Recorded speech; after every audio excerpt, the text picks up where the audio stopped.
Hello, lovely to see so many of you. Thank you so much for coming. I might just ask, oh no, I can do it myself. There we go. Just making this a slightly more comfortable height. My name's Ed Ayres. It's so lovely to see you all on this Sunday morning. First of all, I'm sure you'd love to join me in recognising together the traditional owners of the land on which we stand and sit here today, and acknowledge the contributions that elders past, present and emerging have made and continue to make to this place. So thank you.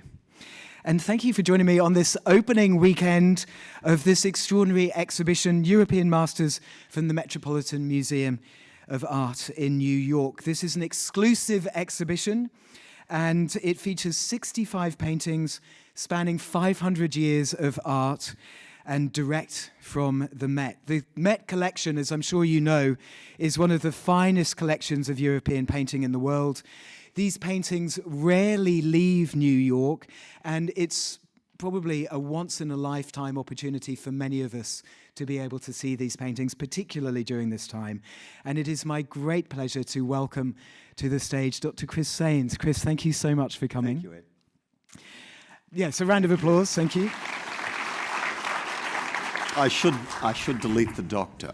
I'm not a doctor, but I appreciate being called. Oh, okay. Oh, I heard you referred to as doctor. I was like, I know, but it was make a note, doctor. A little bit of an on the night, but Oh, okay. All I'm right. happy to be elevated. Yeah. Chris, you're always elevated. All right. So what's going to happen over the next sort of roughly hour is Chris has chosen 3 of the pictures. I'm sure you'll understand that with 65 paintings, we can't talk about each one, but we can talk about 3 in some detail. But then included in the chat today, we'll be talking about the exhibition in general, and then some other side issues that will illuminate the festival for us all just that little bit further, and then have lots of stuff for us all to think about as we then go into the exhibition. So I hope that this is going to be a good way to do the talk. So Chris, first question, it's an obvious one. Yeah. How did it start? Well, it started in around May of 2018, and I travelled to New York on business, a range of different meetings, but had planned to meet with Dan Weiss, who's the president and chief executive of the Met. The Met has a dual kind of leadership structure like the Getty, similar thing. So there's a president, chief executive, and a director, Max Holland. Max wasn't there at the time. Philip de Montemello, the former director, had left to go to San Francisco, so there was a bit of a lacune in the middle. And so Dan was the person I met with, and the deputy director of exhibitions, Quincy Horton. And we sat in a rather splendid, sunny office, almost overlooking Central Park, but covered by buildings around it, but we were up at the top of the building, and very exciting to meet him. He's a lovely man. It was a very relaxed meeting. I told him a lot about our gallery. We just about then opened our Turrell, I think it was, so we talked a bit about that. He was really interested as well in our APT, which he'd known about. And a tale I can tell is it doesn't matter which office I go into when I'm travelling. If someone hasn't heard of the Gallery of Modern Art or the Queensland Art Gallery or Brisbane, they've all heard of the APT. It really is our foundation stone in terms of our international reputation. I've found that again and again on different travels, not that I'm doing many these days. So we had a lovely meeting, and toward the end of the meeting, Dan alluded to the possibility that a tour might be being arranged in relation to the European Paintings collection. So the hairs on the back of my neck bristled. What a moment. And I had another little agenda I was going in for, but I just abandoned that one. At that point, there was another agenda. But that, wow, it was just not what I thought would have been happening. Yeah. And then they explained the Skylights project to me, which hadn't quite started then. And the Skylights project, just to touch on that for a moment, is really the logistical reason this was able to come about at such a level. I mean, we could have done a show like this prospectively, but the Skylights freed up effectively half the collection. Wow. And so it meant that a lot of paintings that would otherwise have been in storage were prospectively available to travel. So they took me through that project, explained it. It's now, I think, opening in October next year. It's taken 4 years. So all of the windows, because they are corrugated glass windows at the very top of the museum, 30,000 square feet of them, I think Michael Gallagher said the other day, the conservator from the Met. And they had to come out. They hadn't been attended to really for 70 years. So when we say once in a generation, we're actually not kidding. This has never happened before in the Met's history. So they were built in the 1910s, upgraded in the 30s, upgraded in the 50s, and they've been the way they are now since the 70s. So it was a very big deal, biggest capital infrastructure project in the Met's history. So all of them had to come out, and a lot of work done up above, and we can get into daylight later, but that meant that all of a sudden these pictures were kind of yielded up. So I said, well, of course I'm interested. And then when I came home, they contacted me and they contacted Art Exhibitions Australia. And between the two of us, we were able to develop the tour. But Chris, do you feel that it was in a way, a bit of luck, or do you think they always had an idea that the paintings could come here? Well, they had an idea, but I didn't. So that, I mean, museums don't tell other museums what they're planning until they've planned them.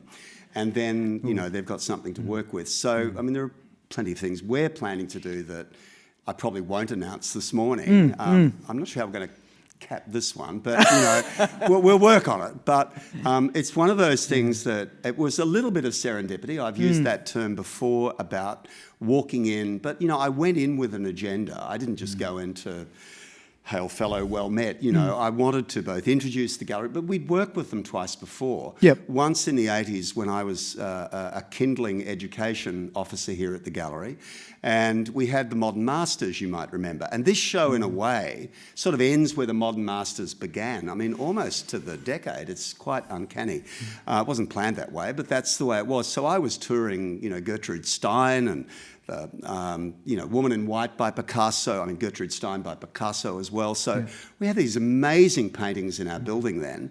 And that was one of my earliest roles as an educator at the gallery. And then we had another exhibition. I was living and working overseas, but another exhibition called American Realism and Impressionism in about 2009 or thereabouts. So we hadn't worked with them for over a decade, but we had worked with them. Yeah, and I can imagine that those relationships between galleries are supremely important. They really are, and I can assure you, you don't get an exhibition like this on a Zoom call or with a really, really beautifully worded email. You don't. You must meet people, and this travel is a bit of it's a kind of a challenge for every human being at the moment, but without travel, we won't secure shows like this. I mean, we'll secure shows that museums are happy to give us and we may be happy to have. But we were involved in the selection too, to some extent, with this show.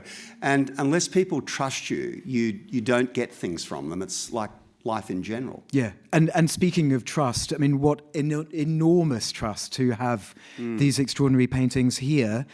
So you now have the exhibition in place, but then how do you decide which paintings are going to come? Like, is it I'd like to have that one? I mean, do you just sort of look through their catalogue, or how does it go? Don't I wish, I mean...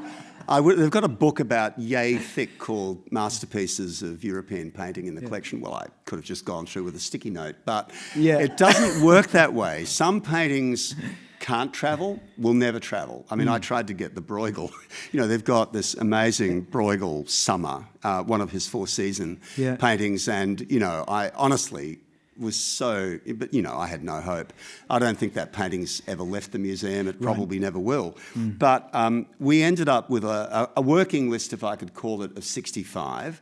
And there were 5, well actually there were a few more that I sort of pushed back and said, well, I think I might have gone back with a list of 12 kind of changes in, changes out, of which I got 5 in the end. So it wasn't a big thing, but...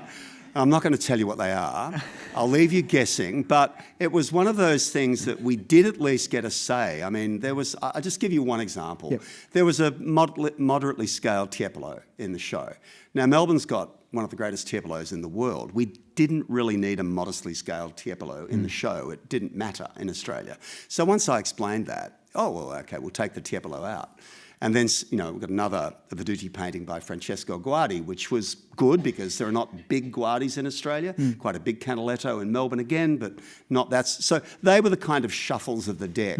But we ended up, Adam Ika was the young curator who really worked on that selection, and he, under the great leadership of Keith Christensen, who's a 44-year-long serving head of the European Art Department, retiring this month. Wow. So, it had to get his blessing, and really somewhat akin to a papal blessing, because Keith rules that collection understandably with an iron fist because he truly is the custodian of it.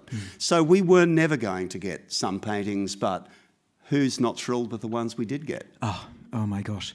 Now, Chris, for the people who haven't seen the exhibition yet, as your entry into it surely has to be one of the most beautiful builds of an entry that I have ever seen.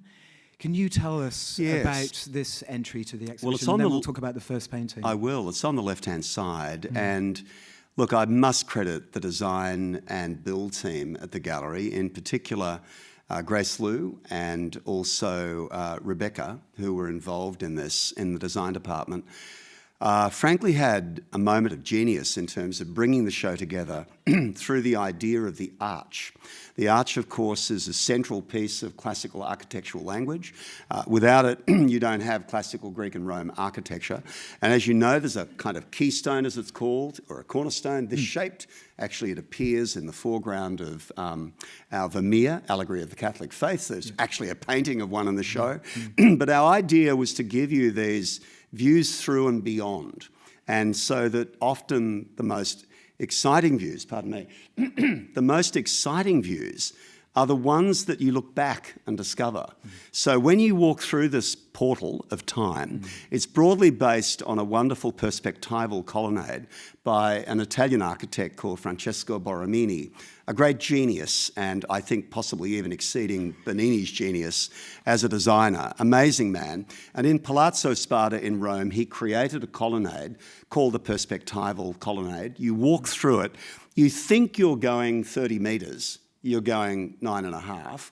You think the sculpture of Mars, the god of Venus's husband, Mars, at the end, he's about 60 centimetres high. He looks as tall as you when you're looking at him. It's entirely a perspectival illusion. And later on, there was a wonderful story I think I was telling you the other day about Gian Lorenzo Bernini was given the job of redesigning the Scala Regia, which is the big stairway on the right. If you're at the Vatican, here we are, we're at the Vatican, we're at the Sistine, we're going into St. Peter's, we look to the right, there's the rearing horse with Constantine, the first Roman emperor, to convert to Christianity, and there's a stair which takes you up to the papal apartments. So if you're the ambassador for Brisbane, you go there and you pay homage, of course, to the Pope.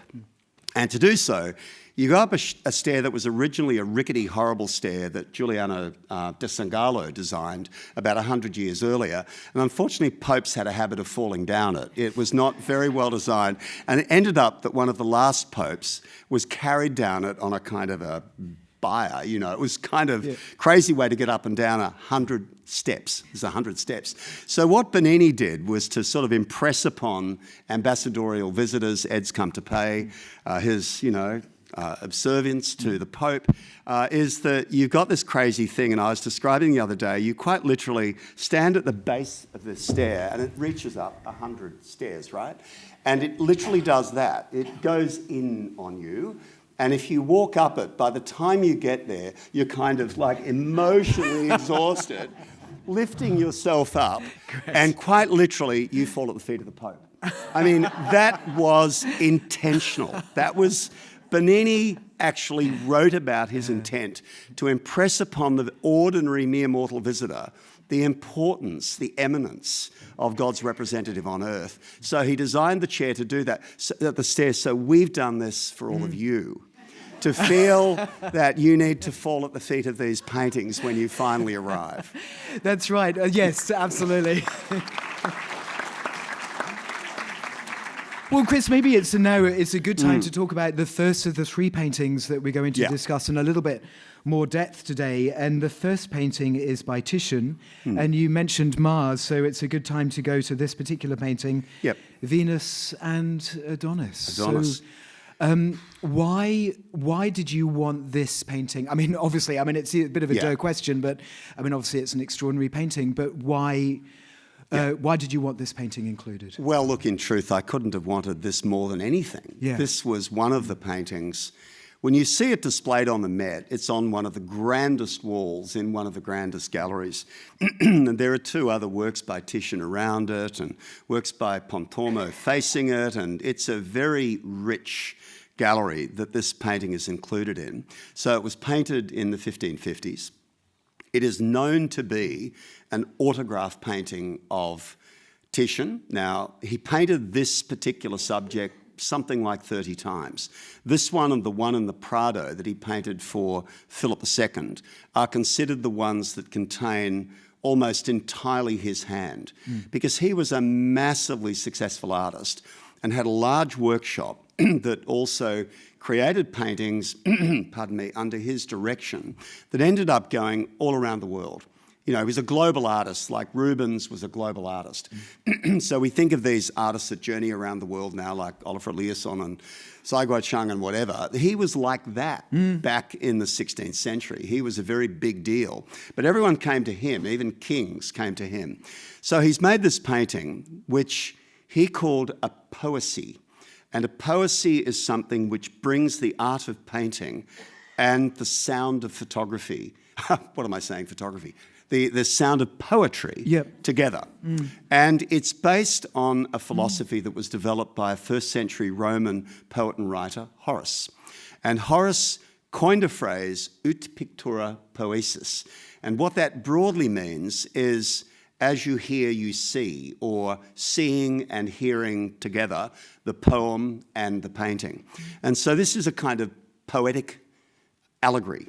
It's based on Ovid. It's based on the book of Metamorphoses that Ovid wrote in the 8th century AD. And there's a little quote there that I've pulled from it to save you reading the entire tract of Ovid, which is 250 individual stories and poems. It's a very, very wonderful book that was so influential when it was rediscovered at the time of the Renaissance. Remembering the Renaissance is the revival of humanism, so rediscovering the classical past. So painters like Titian were very, very prominent at creating work which really referred. He was also a religious painter as well, and a portraitist and so on, but he painted many paintings of this kind. And the wonderful thing about this work for me is the extraordinary bravura of its painting. And by bravura, I mean the speed, the certainty, the confidence, the quickness. And when you look at the painting, and the beauty of it is it's one of only half a dozen unglazed works in the show. And although the glazing in this show is frankly a work of art in itself, using a very modern glass called Optima, and also some of it's even acrylic, but you'd never know. You would never know. And you have to go like this to look in the top edge of the painting to find a reflection of the lighting above. So Genius knew framing glazing. We use a similar glazing here called den glass, but this particular painting, you can actually smell the paint. Well, not quite, but you can get that, you can get up really close to it and enjoy the flow, the freedom of paint handling on its surface. So the scene is the goddess of Venus, who's always depicted naked, goddess of fertility, goddess of sexuality. And she's in an embrace, a very desperate embrace, with the mortal young hunter Adonis, who, much like yourself, was deemed one of the most handsome men of his time. And I don't know why I said that, Ed, but and it's a moment of departure or imminent departure. And you'll see that Adonis is holding a spear or a lance in his right hand, rather firmly, rather determinedly, as if he's about to go on this hunt. And tethered to his arm are the two hunting dogs, one of which is slightly curling back. Is it to restrain him, or is it to kind of uncurl and say, let's go? The other really kind of, champing to get away. And then above the knee of Venus, you'll see a little cowering figure. His little wings tell you it's Cupid. Cupid was the son of Venus and Mars. And he was also that mischievous little character that literally aimed his arrow or dart at the heart of someone, which would then cause them to fall in love with someone else. I don't know if this has ever happened, but you'd feel it. But of course, the interesting thing about Cupid is he's holding a white dove, and a dove was an emblem of messenger from the gods. So you often see in an Annunciation scene, a dove fluttering above the head of the Virgin, between Gabriel and the Virgin, as if it is the voice of God announcing something. Well, the same thing in mythology, very similar as it is in Christianity. So the dove appears to have given this message to Cupid that this will end badly. And indeed it does. As he breaks the embrace and goes out on the hunt, he's hunting what's called the Caledonian boar, and a boar charges him and pierces his groin.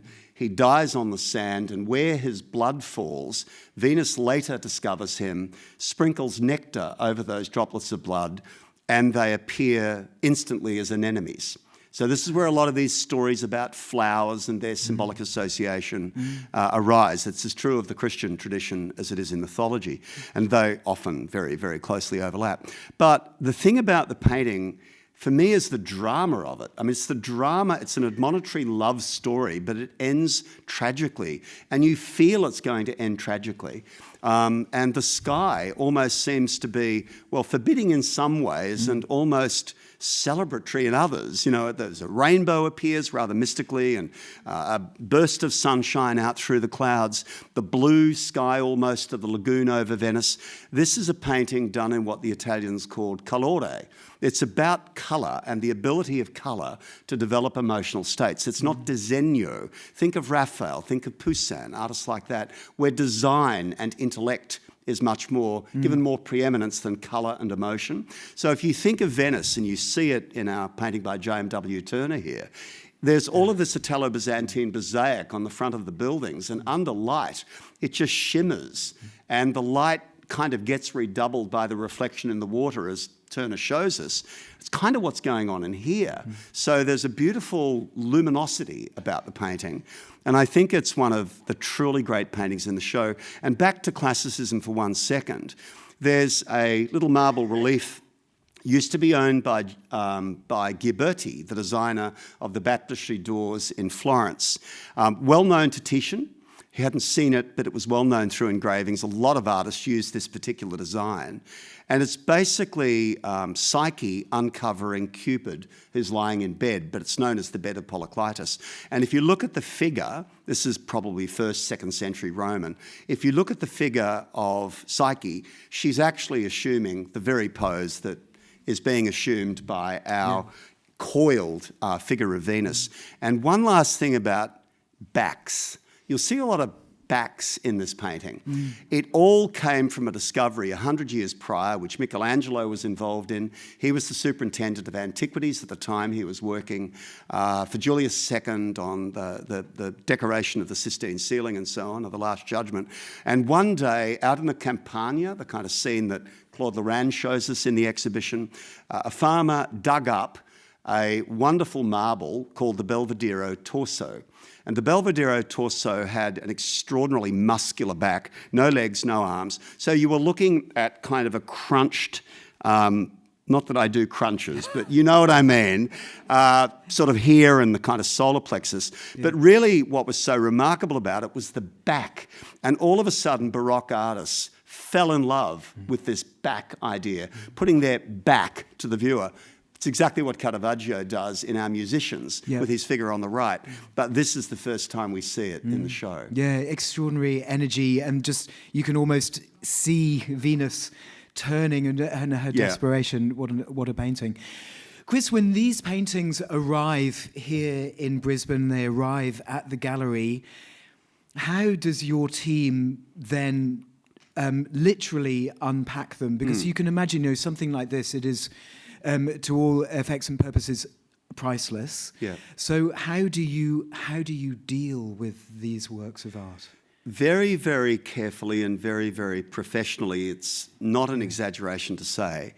And so it's under the supervision, we can now say that it was under the supervision of 2 couriers from the Met. We didn't say that till after the exhibition opened. The last of them to come out following his quarantine was Michael Gallagher, the chief conservator at the Met. Now, honestly, he is, like Keith Christensen, one of those very senior people at the Met, been there 15, 16 years, if I recall. So what Michael does with our team is, as you can see, this is a Met staff member, not our staff member in the slide, but essentially the same thing happens kind of in reverse here. So the bolts of the crate are undone. If it's a large work like the Vermeer or the Georges de la Tour, it's leant against the wall at a sort of safe angle. So it's propped, all the bolts come off comes the front of the crate, and then it's packed with a very beautiful sort of black material of about that thickness, which you can imagine is a kind of dense foam, but a very dense foam that absorbs both any moisture, were any moisture ever to make its way into the crate, which would be virtually impossible, the way the crates are handled, but there we go. So, and it's really there for shock and vibration prevention. And then the first bit comes off, and we always open with the back of the painting shown to the person, who's removing the frame. And then it's generally, there's a contemporary board over the back. You don't just see the canvas. You don't do that with any of these paintings. And then in the case of the de la Tour, there would have been about 8 people handling that work out of its frame. All sorts of chocks are laid out. And in a thing which I think Lee Cushin's ballet might envy, we actually put a person on one side, a person on another, and then probably 3 people below and one ready to go to the back of the work. And in a really supremely beautiful act of choreography, and they practice this, it comes out, it's placed on the chocks, and then a cradle would be brought up, a dolly, and then the work is lifted again on a count. 1, 2, 3, lift, everyone simultaneously, moves it onto the dolly, and the dolly's moved away from the crate. The crate's inspected in case any kind of, loss or part of the frame has, been left there, so that can be collected. It doesn't happen. Occasionally it might. So all of those things are done with the most exquisite care. In this case, a conservator then comes up and looks at these extraordinarily high-resolution images of the painting, which are already marked up with little ancient damages in the main with paintings like this, certainly not contemporary ones, but things that are known to be a problem with the paint surface. So it's a bit like when you rent a car, you go around it. Absolutely. And you sort of mark, and if you're anyone like me, you take a photo of everything because you know they'll try and tell you did it. So in this case, there's a lot of care taken to ensure that what we're doing is inspecting the painting in the precise condition it left New York. And that indeed is how everything did arrive. And then getting it on the wall is a whole other choreography. And think of the big Rubens in the show. It's 90-something kilograms in weight.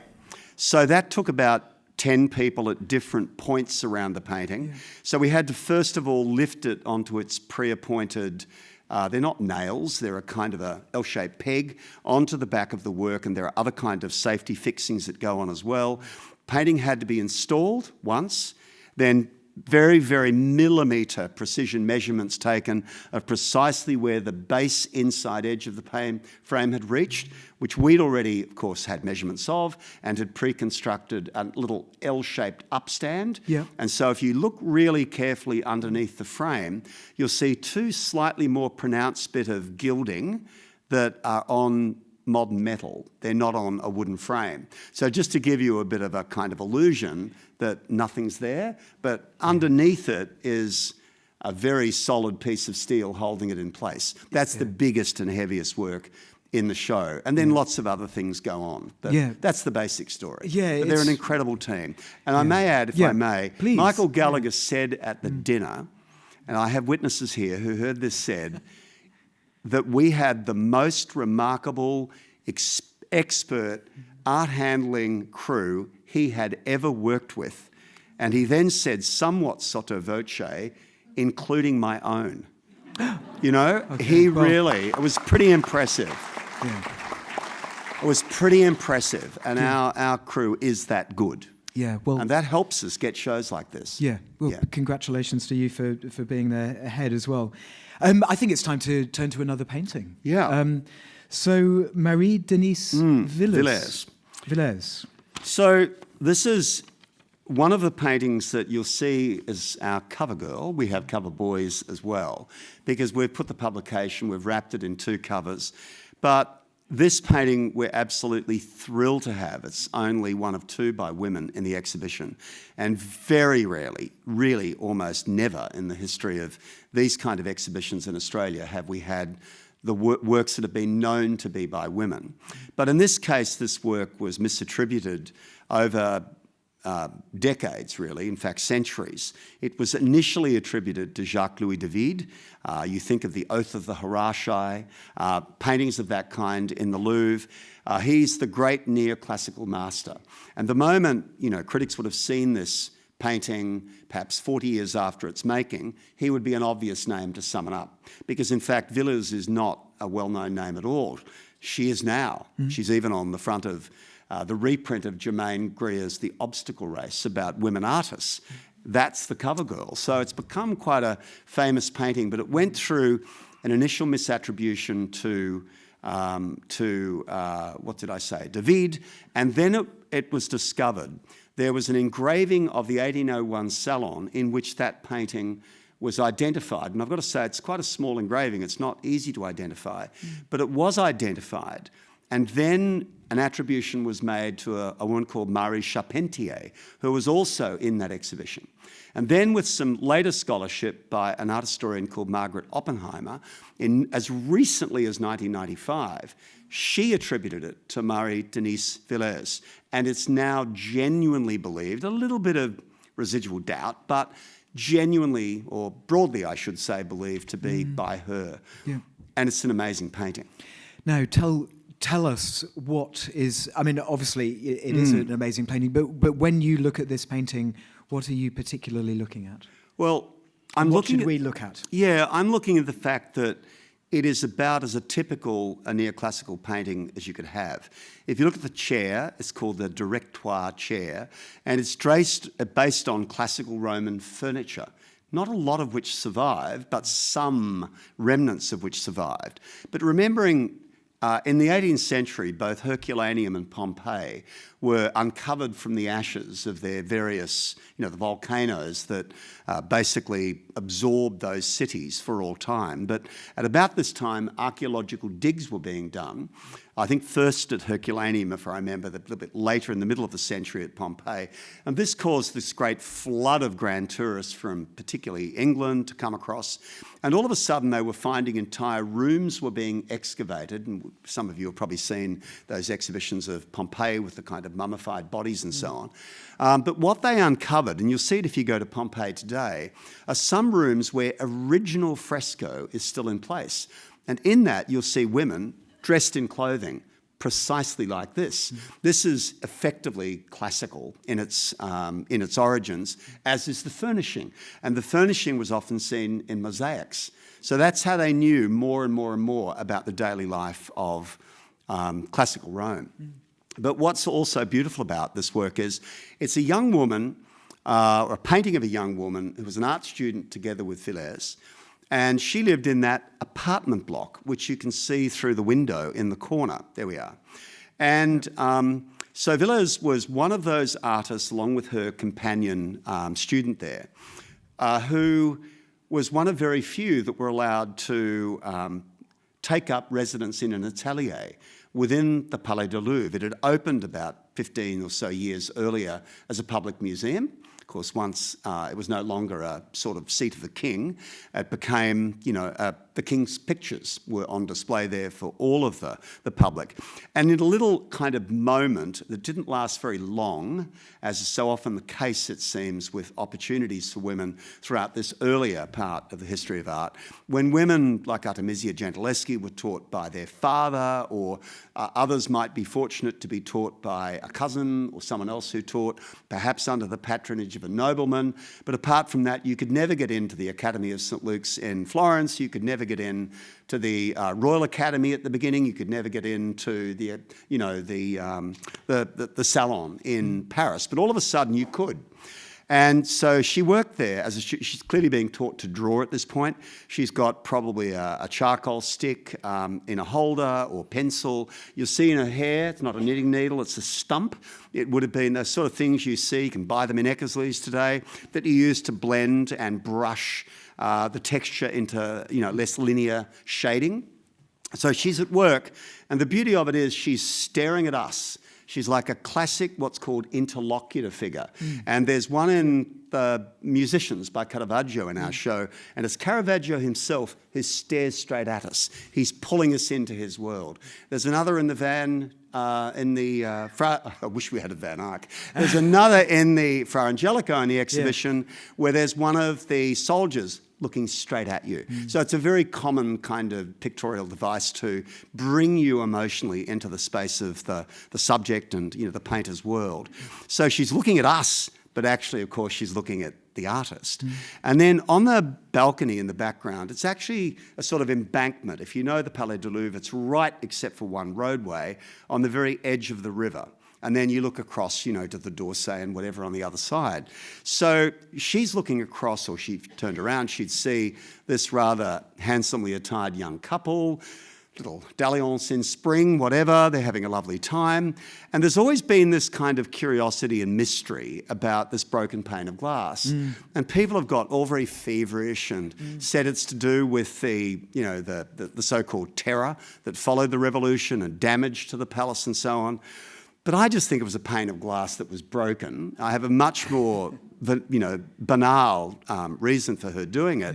And it is that and she showed in the Salon on 4 occasions, first in 1801 when this painting was shown, and then 3 others, 02, 03 and 1814. So she's one of those artists that really has, this is her first moment going into the Salon. She wants to show her stuff.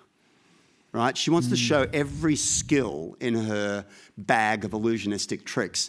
So if you really look closely at the painting, better to see the painting than the slide, and look at all of the detail of the balustrade in behind that glazed area, and it's slightly smudgy and imprecise. Look at the unglazed area, the broken out piece. It's much more precise. Yeah. So it's like she's showing you fuzzy, crisp. And by doing that, she's telling me a bit of a Vermeer kind of way. She's telling me she knows how to create spatial illusion. The sense that behind that glass is air, but if you put your hand through that glass, you'll feel air. That's a very different proposition. So I think it's I think it's a little showing off. Yes, it's very virtuosic. And it's like, I won't say artists in the Archibald, there's one in the house, but, it's that kind of thing of showing your capability, showing the best that you can be when it counts the most, which back then was the Salon. Yeah. Now, you mentioned about slides and, us here looking at a slide and online looking at the digital work that you've done. How much has this time of COVID influenced what you've decided to put into digital content? Well, we've created what you see on the screen, a new microsite. There's over 2 hours of exposition and discussion of the exhibition, put together in large part by our wonderful and tireless volunteer guides, because we weren't, because of COVID restrictions, we've never been able to take fully guided tours really since we returned from lockdown. So we've decided what a great way to showcase their passion, and so many of them are passionate about this area. And so we've got 40-something voices, my own voice and the voice of our conservators and Geraldine Barlow, our wonderful head of international art at the gallery, and together we cover everything. And you can just call it up and just QR code it, whatever, go to the little entry about this painting or the one we had on the screen a second ago, and you can kind of hear these stories. And you can listen to it quietly on your headphones, or you can just do it later. And then out in the main part of the gallery, an area called the studio, we've done so much I actually can hardly, and our time doesn't permit me to go through it all, and you'll discover it yourself. But we've brought digital means to this exhibition in a big way. And I said to Max Hollein, I wanted to do that. I wanted to build on what we'd done with the drawing room, which is so successful with the Matisse show years ago. And actually, it was Marvel, that big digital wall in Marvel. I remember saying, I don't know how many years ago that show was, if we can turn it into a history of the Marvel Universe, oh my God, we can turn it into a history of Western art. And actually, we've just done that. And Max was really interested in that idea. So apart from the space we've given the works, which I think elevates them wonderfully, we've given all of these great digital inroads. And lots of music as well throughout the show's the con have been amazing. Every day between 11 and 12. Now I'm doing an ad. Every day between 11 and 12, we do performances from con students.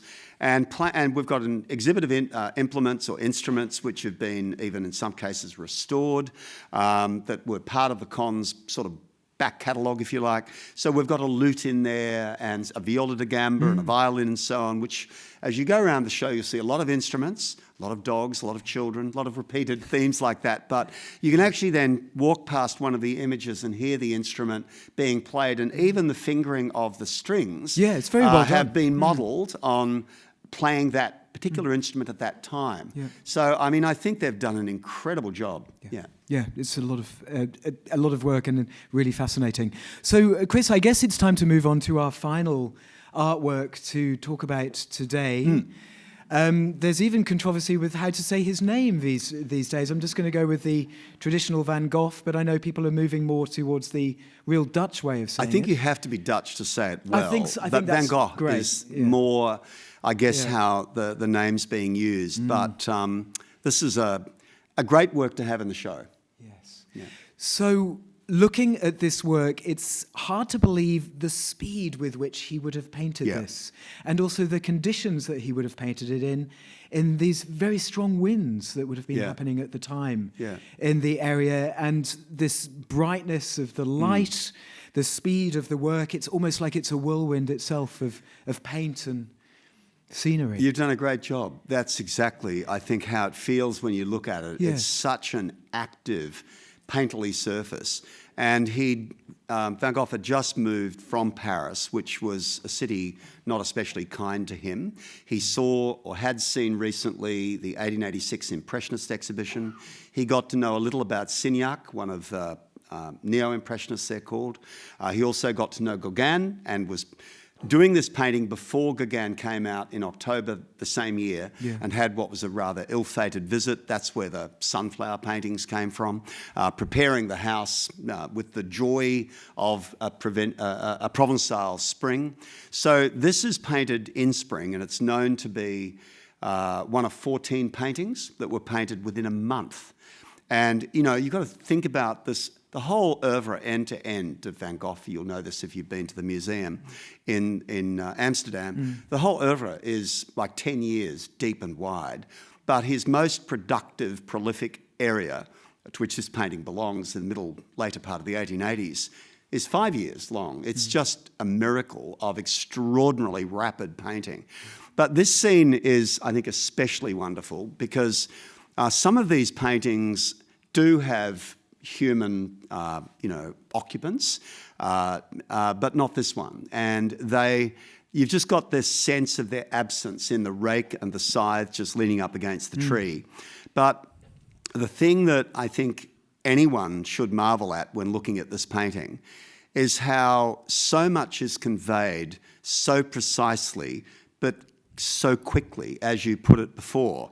Now, if you want to find out about the kind of art historical influence and origin of this, go back to our good friend Titian, because Titian was exemplary at painting fa presto, the Italians call it. And then you get to people like Turner, and look at our Turner in this show. Or, I don't know, the Val d'Aosta in the National Gallery of Victoria, which is incredibly, almost violent use of paint across the canvas, very dynamic use of paint. So there are precursors to this way of working. And then obviously we're getting into a moment of contemporaneity with people like Monet, of course, Monet's 1872 Impression Sunrise, which is very kind of schematic and very broadly brushed. No wonder it caused the kind of stir and stink that it did, because you've got to go back to artists like Jean-Louis Gérôme at the very beginning of our show, his Pygmalion. That's what painting looked like. That's what good painting was when Monet arrived. So you can see how artists like Monet and Caravaggio just turned the world on its end when they arrived and worked in such an innovative way.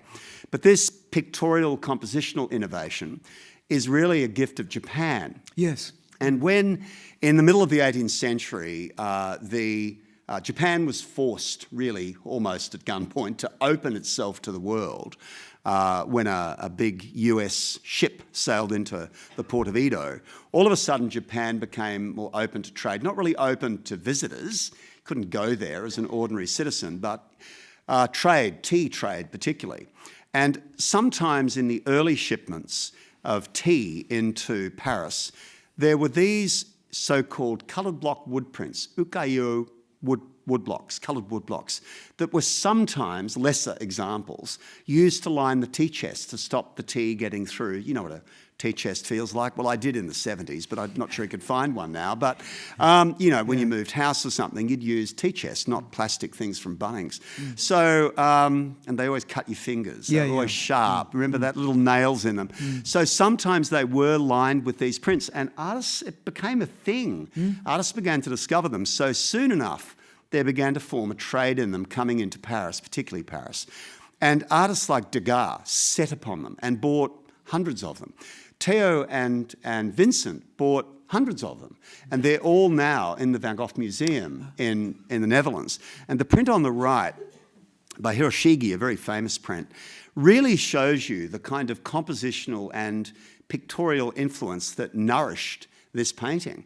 Because if you look carefully at it, it's organised in a very, very similar way. Okay, the tree's not as foregrounded, but the gnarliness, the multiple, 100 years of pruning and so on that creates all of that effect, all of that is captured in the Hiroshige. And then you look through to a middle distance with a kind of, small fence in the background, exactly what we have with Van Gogh's work. And then you look up into the sky, and you won't see it in the slide, but if you look at the painting, and in a way, I do need to say, you'll look over at the Cézanne apples and say, why have they got not so much light on the Van Gogh? Well, because it's lower lit than other paintings in the show, because that's a conservation direction from the Met. Because its paint, particularly the colour of the sky, is what's known as fugitive. So it disappears over time. There are lots of examples of that in the show, actually, where you can see the little things called pentimenti that's left behind from underpainting when the top layer fades. So this is a great example of that. So when the work's unframed in the conservation lab, I haven't seen it this way, but I've seen photographs, it's almost the same blushing pink as that sky in that print. So you really, and there are other paintings that Van Gogh did, also by Hiroshige, that were absolutely almost copies, as the next slide I think illustrates, of a painting. And so he's taken, a copy in painting of the print, and even with the Japanese characters kind of, around the edge or the sort of mount device of the work itself. So I think that the thing about this painting that just gets me is what you said at the beginning, it's urgency. It's painted under urgency. There's almost a violence in the paint application, but a very thoughtful, considered violence. But the brush marks are made and almost seem to stand uncorrected. Everything seems cleanly applied. This was a moment when paints could be taken out of doors for the first time in bladders that would then be sealed at the top. Before then, you had to get your colours ground, you had to mix them with a medium, and you had to use them before they dried. You know, it's the sort of thing that artists of Turner's generation did. But in this generation, all of a sudden, paint became portable. That's why this en plein air idea with the Impressionists became so large. Chris, I'm a music teacher. Yesterday I spent the day teaching little children how to play the cello, and to various success. But one of my students, who's about 11 years old, I was telling her about this exhibition and that there's this extraordinary painting by Van Gogh, and her eyes lit up. And she's remembered when she was in grade 2, they were asked to draw Starry Night by Van Gogh. Right. And, you know, she remembers that as a very important time in her artistic life, you know, and she's only 12. What do you hope with this exhibition to leave behind for the people, well, mostly of Brisbane, but I'm sure many people around Australia? I'd like to leave behind impressions like that young girl has had.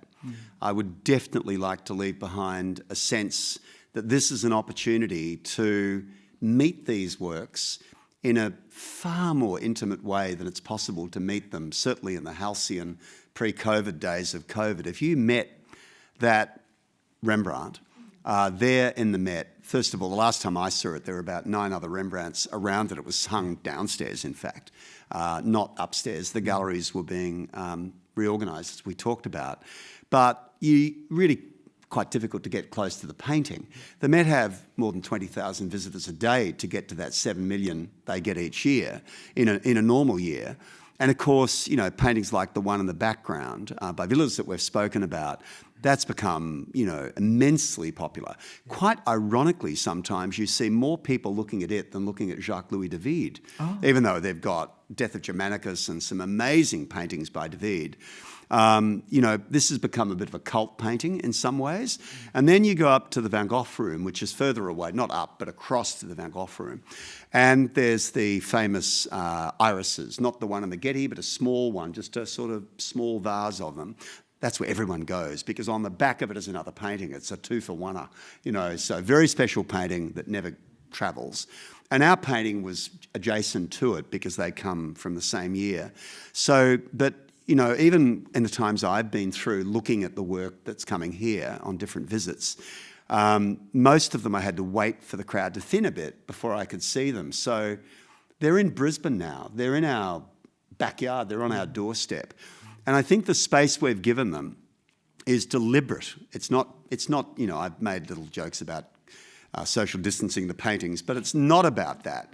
It's about giving people some space in which to absorb the authority of these paintings. The painting by Derek Boots is that big. But when you really get close to it, you'll see what a miracle of tempera on panel that painting is. The fineness of it, or when you're looking at the Garade David, the Rest on the Flight into Egypt, you'll see the Madonna in her blue robe seated on a little ledge, a gentle spring, a bunch of 4 apples next to her on a little bough that's been broken off. And then you look back into the painting, and there is the Madonna and child on the donkey back exiting the forest.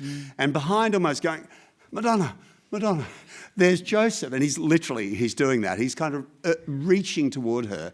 And if you really, really look, you will find he's bearing that branch. And guess what? There are 4 points of gold on that branch. They're the golden apples sitting next to her. So it's through time and through space that flight is being depicted. Now, you know, I don't need to tell you those stories. You need to look at these paintings and find your own. And I think people will, and that's the wonder of it. No matter how long it's here and how often I have the privilege of looking at them, I saw things yesterday I'd never seen that I feel I would love to talk about today. But you know what I mean? It's like they unfold if you give them time. And as we have said often, look. This is a moment for looking, and quiet looking at that. But you don't have to go all church-like in there. I mean, having conversations about these works is the best thing of all, because people always have different viewpoints and perspectives on them. And another thing, I know we just skipped past it, but look at the frames. Oh, yes, I was going to ask you about the frames. The frames were incredible. Yeah. The frames are incredible. I'll point out a couple. On the Titian, yes, I'm back there. That is a painting made only 10 years after the painting itself. It's a very contemporary frame. Oh, thank you. It's a very contemporary frame. The Crivelli actually was made in the 20th century. It looks like it was made in the 14th, but that frame is long gone. As paintings move through different hands, and particularly rapacious dealers, and Bernard Berenson was a great one, you know, they would take a big altarpiece and it would have a big panel in the centre and 2 wings and a predella of 6 small panels below. In fact, our Giovanni di Paolo, that's a predella. Our Raphael, that's a predella. So, you know, they're all taken out of big schematic organised paintings, and then you get to sell 7 or 8 paintings instead of 1. That's kind of how it worked in the Victorian era. So frames come, frames go, taste change, doesn't suit the apartment. So, you know, literally that happened in the 16th century, like it certainly happens in the 21st. So, but these frames are typically intensely closely researched, and we have a wonderful man called Robert Zilli who does that work here. We have a workshop just like that here, and those frames are made very much based upon as careful historical research as art historians do on what's in them. And frames, of course, are like truly the window on the world. When you go to a place like the Frari and you go to the Giovanni Bellini, the little chapel that's on the right, the Assumption of the Virgin by Titian in the centre. I hope some of you have been, or it'll look like I'm just going mad. And then you go in and you see this little triptych by Bellini and the Madonna and Child and the Saints and whatever, and 2 side panels. And she's enthroned like our Fra Filippo Lippi, Madonna and Child in this show, is enthroned. And around the throne comes a frame which is an extension of the painting. But it's not painted, but there are even painted bits of the frame in the painting. So, and then you look at the building, the chapel behind, little decorative details on the chapel stonework are echoed in the frame, which are echoed in the painting.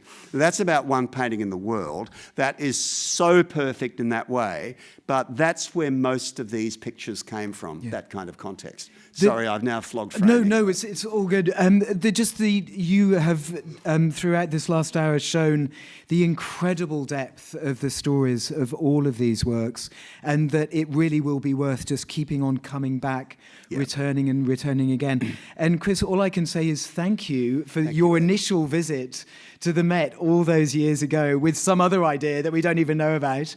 And look what you came back with. So thank you so much. Thank you, Ed. Yeah. Thank you. Thank you. Thank you.